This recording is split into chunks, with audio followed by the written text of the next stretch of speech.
Hello, I'm Anika from Made to Sew. Welcome to the second part of our Easter tutorial, where I'm going to be sharing with you how to make these little Easter eggs. Now again, we worked with a Liberty Tana lawn fabric to make them, but obviously you can work with a fabric that you've got to hand. You don't need much, so it's a great way to use up scraps. I would recommend a cotton or perhaps a lightweight upholstery fabric, something like that. If you choose to work with a lightweight cotton, you may need to interface the cotton or quilt the fabric like we did. We used a lightweight cotton wadding to give a little bit of support with the quilting. In terms of the other things you're going to need some toy stuffing, 100% polyester, to stuff inside the egg, something to hang the egg if you want to hang it, so a ribbon or some cording, and some thread. You're also going to need the pattern, which you can download for free from my website, and I'll pop a link to that in the description box below. So I hope you enjoy the tutorial and you have fun making these. Don't forget to check out the corresponding tutorial if you haven't done so already, making the cute birds. Now you don't have to create the egg with a quilted fabric, but I would recommend it. It does give a little bit more support and shape to the finished egg. If you're not going to quilt the fabric, then I recommend that you apply a little bit of iron-on interfacing to the wrong side of your fabric to stabilise it. Now with this fabric here, we used a 100% lightweight cotton wadding to quilt it, so something quite lightweight. If you use something very heavyweight, you'll find that it's very difficult to turn it around and it will give it a bit too much bulk. The quilting lines are approximately 1/4 inch, 5mm apart. If you're unsure how to mark this and quilt this, then I'll pop a link to our how to quilt video in the description box below. Now here is the egg template. I have drawn mine out in card because I find it a little bit easier to draw around, but that's simply up to you. We're going to need to have 4 of these. Now we're going to need to mark them on the wrong side of our fabric. You want to use a pen that you can clearly see, but that perhaps comes off easily. So this pen comes off with water. A removable pen or chalk would also work here. Now you're going to want to draw around the shape. Now if you remember, these shapes do not have seam allowances. So you're going to need to make sure that you leave enough room around the shape to add the seam allowances in a second. Now although this is quite clear for me to see, I'm not sure on the camera how clearly this line is. What you need to do once you've drawn around the shape though is to add your seam allowances. Now you're going to need to add a seam allowance of 1/4 inch or 5mm, and you're going to want to work from the line that you've just drawn all the way around the shape, adding this. You can use a ruler, you can use a tape measure, whatever works best and is easiest for you. And you're then going to need to do this 4 times. Now it doesn't matter which way up you have the shape because it is symmetrical. So you simply need to trace around it and add a seam allowance 4 times for the egg pattern. So as you can see, I have cut out 4 of the egg shapes and they've all had the outside of the template or the stitching line drawn onto them with a removable pen and the 1/4 inch 5mm seam allowance added. And I've cut along that outside seam allowance line. Now you don't have to do 4 the same colour, you're welcome to do 4 different colours, it's really up to you. The first step is to sew 2 seams together and we're going to pair up the egg segments for this. So we're going to sew the seam down here of these 2 and the seam down here of these 2. We're going to position right sides together, and it's really important here to keep the shape of the egg that you match up the stitching lines. So using pins, I'm going to go through on the point of my stitching line on this side, and if I'm not on the point of the stitching line on this side, I'll simply lift and move the layer, just like that. And you want to work your way as you pin the whole edge, making sure that the stitching lines are one on top of each other.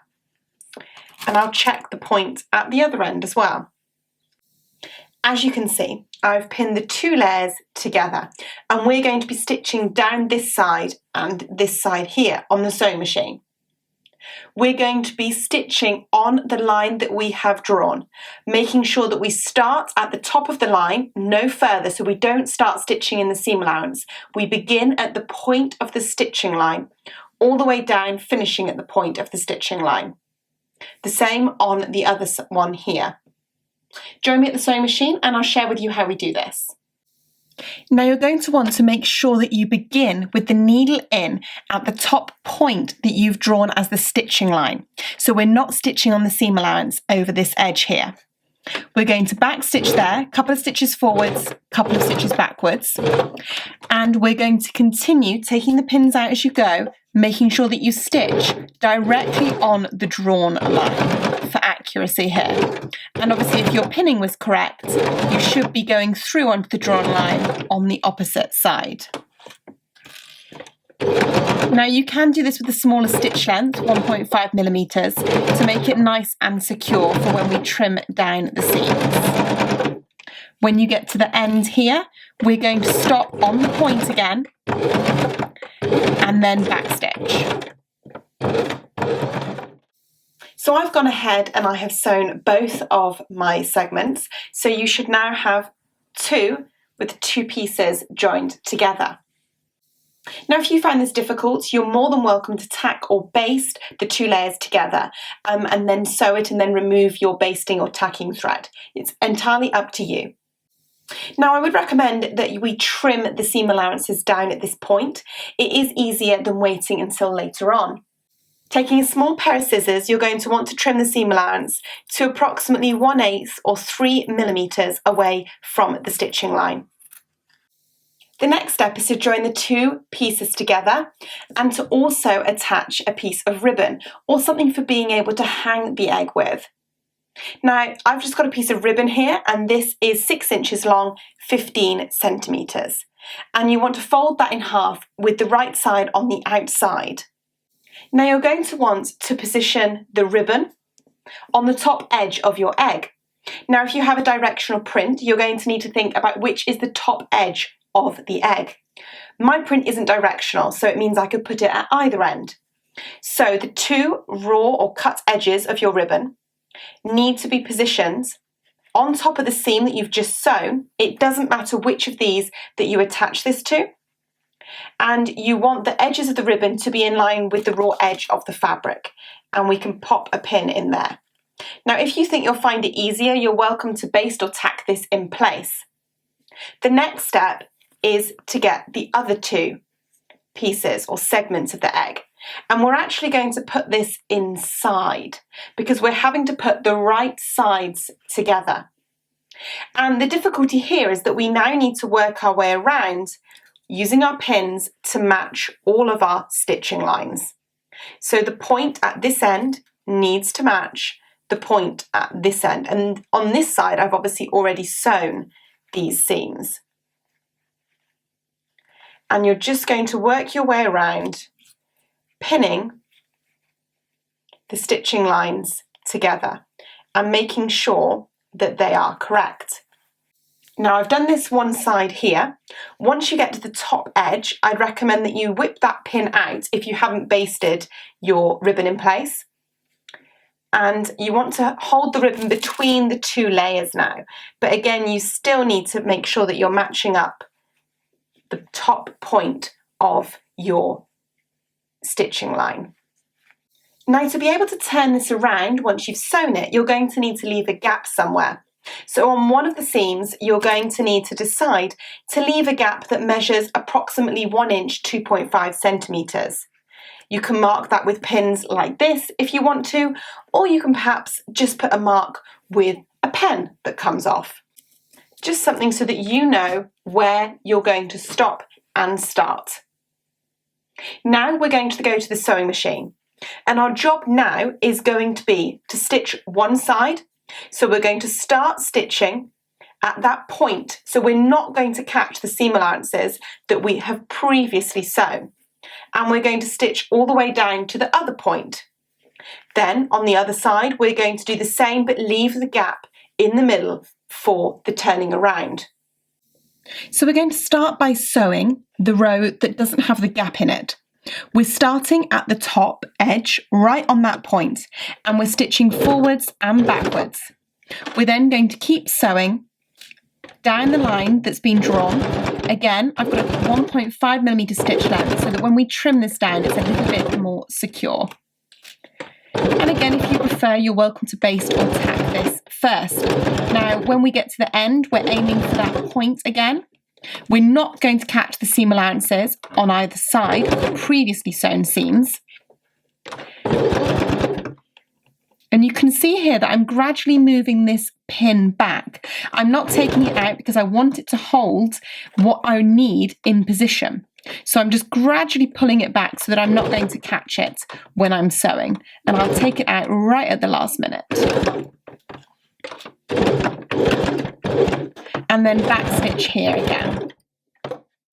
Now, if that's all okay on the first side, you can do the same on the second side. Again, starting at the drawn point, not catching the seam allowances that you've already sewn, and you'll stitch backwards to start. Then we're stitching along, and when we get to our first marking that you made for the gap, we're going to stop and we're going to backstitch. Backwards and then forwards, and then we can bring that out of the machine there. And then you can simply start again on the next part. So after the gap, we can begin again. And again, we're going forwards a couple of stitches, backwards a couple of stitches, and then forwards again until we get to the point at the top. It's now time to trim down the seam allowances that you just sewed. And we're again trimming those to the 1/8 3mm.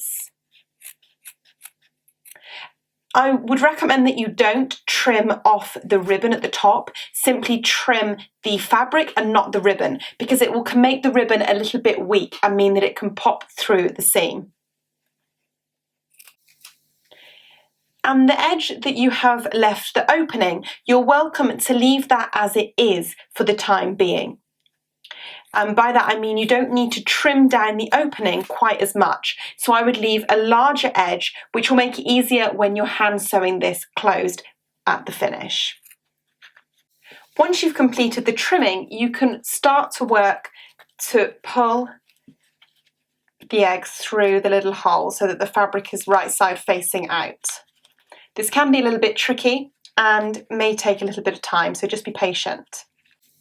Once you've turned it around, take a good look at the egg. Make sure that the bottom and the top edge is poking out nicely. Use the point turner if you need to help you with that. Or it might be that you need to go back in and trim the seam allowances a little bit more. Once you're happy, you can start adding some stuffing. And this is just a toy polyester stuffing. And you're just going to want to keep feeding this through the opening into the egg. Now you'll find that you need to manipulate the stuffing inside the egg to get a nice shape that you're happy with. Keep working by adding the stuffing until you have a nice firm feel to the egg.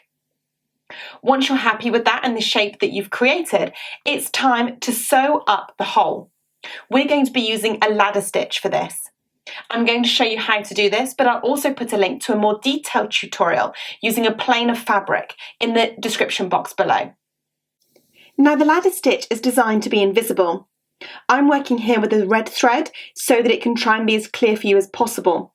But obviously you'll be working with a thread that is invisible with your colour of your fabric. Now I've tucked the seam allowances to the inside. You may find you need to trim a little bit more from those if they're a little bit bulky. And I've started by sewing over myself with my thread or tying a knot. Now you're going to come out on the fold of one side of the fabric. Now with the ladder stitch you need to go directly opposite. So we've come out on this side on the edge of the fold. We're going directly opposite onto this side on the edge of the fold, and we're going through the edge of the fold of the fabric for approximately 3mm 1/8. And we're pulling that tight, and you can see that even with the red thread this is hardly visible. So we've come out on the edge of the fold on this side directly opposite into the edge of the fold for approximately 1/8 3mm, and there you go. Again, on the edge of the fold we've come out, so directly opposite, into the fold, in and out, and again. The key to this being successful is that when you sew the next stitch, you must be directly opposite. And you will keep doing that until you get to the end where you will need to tie off the stitch. As I said, I have a specific tutorial for this, so I'll pop a link to that in the description box below. And there you have it, a finished Easter egg. I really hope you've enjoyed this tutorial and that you've learned some new techniques and fancy making these over Easter. Thanks for watching and good luck with your sewing.